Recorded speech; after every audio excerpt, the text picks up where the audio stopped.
सोचिए, एक ऐसी दुनिया जहां मशीन सिर्फ कमांड फॉलो नहीं करती बल्कि खुद से सोचती हैं, फैसले लेती हैं और शायद एक दिन आपको भी ये महसूस कराए कि वो आपसे ज्यादा समझदार है, ज्यादा लॉजिक, ज्यादा कैपेबल है। लेकिन ये सिर्फ एक साइंटिफिक इमेजिनेशन नहीं है, बल्कि आर्टिफिशियल इंटेलिजेंस की तेजी से बढ़ते डेवलपमेंट के बीच एक जीनियस कॉन्क्रेन है, जहां दुनिया के टॉप साइंटिस्ट और थिंकर्स ये सवाल उठाते हैं कि एक दिन एआई इंसान से ज्यादा सोच सकता है। हेलो एवरीवन, मेरा नाम है साक्षी और आप देख रहे हैं हमारा चैनल टेक स्मार्ट, जहां एआई और टेक मिलकर बनाते हैं सोच को स्मार्ट।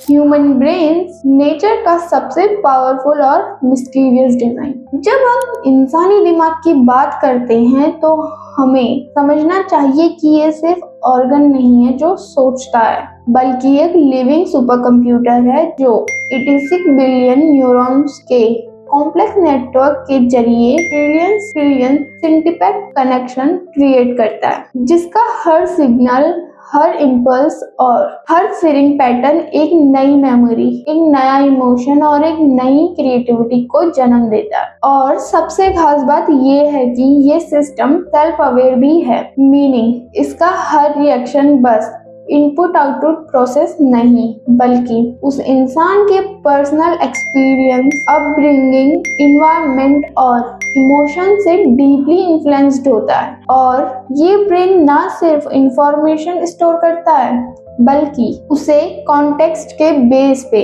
समझता है, विजुअलाइजेशन करता है और कभी कभी इम्पॉसिबल लगने वाले सॉल्यूशन निकालकर क्रिएटिव और इंट्यूशन का ऐसा डेमोन्स्ट्रेशन देता है जो किसी भी एआई मॉडल के स्कोप से बाहर होता है। बिकॉज मशीन चाहे जितनी भी पावरफुल हो जाए, अभी तक उसमें वो ह्यूमन लेवल कॉन्शियसनेस और रियल वर्ल्ड इमोशनल इंटेलिजेंस नहीं आ पाई है जो हम सबको यूनिकली ह्यूमन बनाती है। Artificial intelligence, fast thinker, deep learning और मशीन लर्निंग मास्टर्स। लेकिन अगर हम आर्टिफिशियल इंटेलिजेंस की बात करें तो कि डेवलपमेंट ने पिछले कुछ ही सालों में इतनी तेजी से इनोवेशन किया है कि अब वो सिर्फ एक टूल नहीं बल्कि एक इंडिपेंडेंट डिस्कशन मेकिंग सिस्टम बन चुका है, जो बिलियन डेटा प्रोसेस करके आपको मिली सेकंड के अंदर सॉल्यूशन दे सकता है, और वो भी इतने एक्यूरेट तरीके से कि कभी कभी डॉक्टर्स, लॉयर्स और टीचर्स तक के काम एआई मॉडल आउट परफॉर्म करते नजर आते हैं। ओपन एआई का जीपीटी हो, गूगल का जेमिनी हो या मेटा का फंडामेंटल मॉडल, इन सभी में एक चीज कॉमन है, ये मॉडल इमेंस स्केल पर तैयार किए गए हैं। इन्होंने ट्रिलियंस टोकन पढ़े हैं, रियल टाइम एनालाइज करते हैं और language, vision, code, logic, planning सब कुछ एक साथ हैंडल कर लेते हैं। और उनका प्रोसेसिंग कैपेबिलिटी किसी भी इंसान के दिमाग से हजारों गुना तेज, फास्ट हो चुका है। लेकिन जो मिसिंग पीस है वो है ह्यूमन टच, यानी एम्पैथी, मोरालिटी और इंटरनेट। एआई जो कुछ भी सोचता है वो बस एस्थेटिकली प्रोबेबिलिटी के बेसिक्स पे होता है, जहाँ हर जवाब एक पैटर्न का एक्सटेंशन होता है, ना कि एक true. Neuroscience versus AI thinking का असली डिफरेंस क्या है? न्यूरोसाइंस के रिसर्चर्स ये मानते हैं कि ह्यूमन थिंकिंग एक डायनामिक और अडेप्टिव प्रोसेस है। इसमें सिंसियर इनपुट, मेमोरी और इमोशन मिलकर डिसीजन मेकिंग को स्पेस देते हैं, जबकि एआई के डिसीजन डेटा डिवाइन और रूल बेस्ड होते हैं, जिसमें कोई एथिकल वैल्यू या कल्चरल बेस समझने की कैपेबिलिटी नहीं होती, अनलेस वो भी एक्सपेक्टली डाटा के फॉर्म में दिया जाए। इंसान के पास एबिलिटी होती है कॉन्टेक्स्ट के डीपली समझने की, आइडियाज को ग्रैप्स करने की और हर डिसीजन में भी डायरेक्शन चूज करने की, जिससे अगर आप एक इंसान से पूछो क्या सही और क्या गलत, तो वो उसके इमोशन, बिलीफ्स और सोशलिटी न्यूरॉन्स के हिसाब से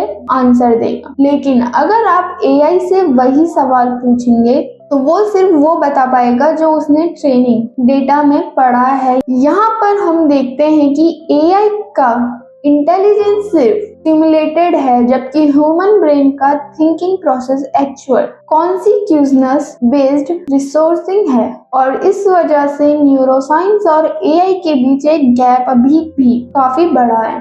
सबसे बड़ा पॉइंट ये है कि क्या एआई कभी इंसान की तरह कॉन्सिक्यूज या सेल्फ अवेयर बन सकता है? क्या एक मशीन को कभी अपने होने का एहसास हो सकता है, या वो कभी सोच सकता है कि मैं कौन हूँ?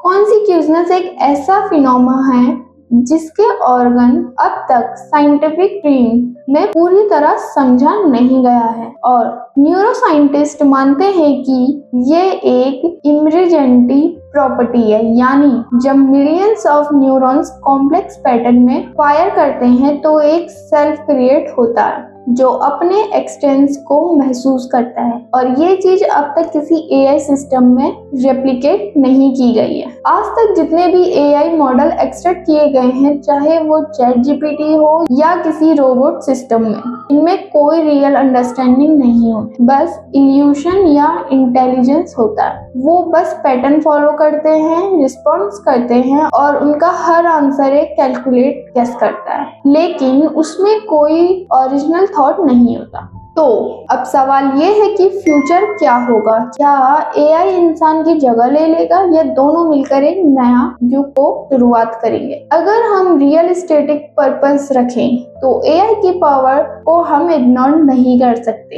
इसने दुनिया के हर सीक्रेट को ट्रांसफॉर्म करना शुरू कर दिया है, चाहे एजुकेशन हो, मेडिसिन हो, एंटरटेनमेंट हो या साइबर सिक्योरिटी। एआई की प्रोसेसिंग स्पीड, डाटा एक्सेस और ऑटोमेशन कैपेबिलिटी इतनी हाई हो चुकी है कि हर जॉब रोल में इसकी इम्पैक्ट दिखने लगी। लेकिन अगर इंसान कॉन्सिक्यूज और एथिकल रहे, अगर एआई को एक सवाल नहीं बल्कि एक टूल समझकर रिस्पॉन्सिबिलिटी यूज करें, तो फ्यूचर में एआई इंसान का सबसे बड़ा कोलैबोरेशन बन सकता है, एक ऐसा असिस्टेंट जो हर डोमेन में ह्यूमन कैपेबिलिटी को एम्फिबली करेगा, लेकिन तभी जब ह्यूमन इंटेंस और वैल्यू उसकी डेवलपमेंट का कोर पार्ट रखेगा। वरना अगर हम ब्लाइंडली एआई पर डिपेंड हो गए और उसकी पावर का मिसयूज होने लगा, तो यह टेक्नोलॉजी एक साइलेंट वॉर बन सकती है, जहां बिना गोलियों के भी मानवता कॉम्प्रोमाइज हो सकती है। तो दोस्तों, एआई और इंसान के बीच की ये कहानी स्पीड,